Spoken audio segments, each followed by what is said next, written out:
Let's just say we're very hard to kill.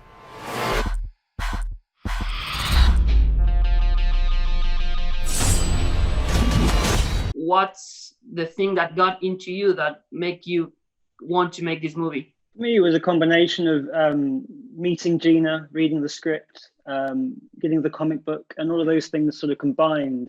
And of course, later hearing about who was involved in it, like Chiwetel, like Charlize, like Kiki, it was just a no-brainer.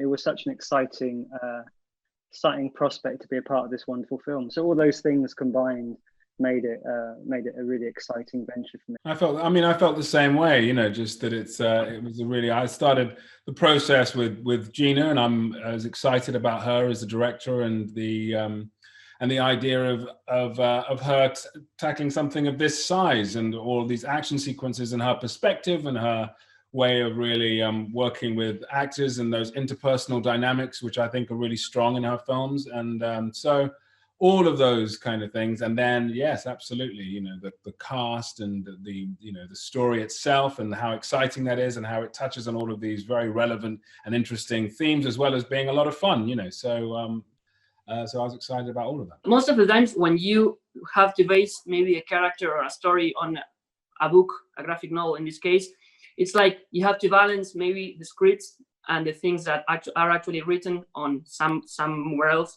So I want to know, how was this for you? Did you read the graphic novel? Did you try to stay away from that? How did you work with the material? I read the graphic novel, you know, after meeting Gina, then I read the graphic novel, and I could see, and what's great about the graphic novel, I mean, it's a great graphic novel for a start, but it's also a really great jump off point for all of these characters, you know. So it never felt that we had to literally take every character and be that character that was in the graphic novel, that it was always going to be a collaboration that would allow our own sort of personalities and perspectives to also feature into how the story would evolve. And in your case, Harry? In the comic book or graphic novel, Merrick is this bodybuilding gym person, of which I'm not quite. So in terms of that change, that was quite a significant change.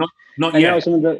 Not yet. I mean, give me a few months after this whole COVID lockdown thing. I mean, So yeah, that was quite a big change, but that was an interesting.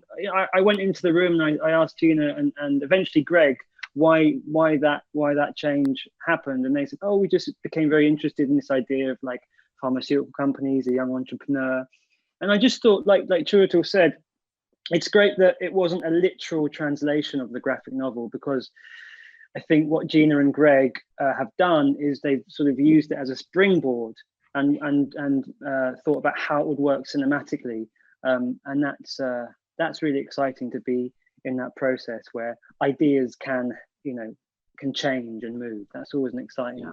Well, and in your case, Harry, how's playing the villain of the movie?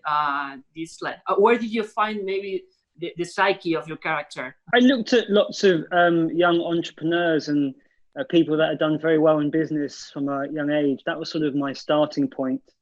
And then just the script, just understanding Merrick and what he wants. And I think it's important to with any kind of evil or bad character, to make sure that there's it's not one dimensional. There's color there. There's light. There's dark.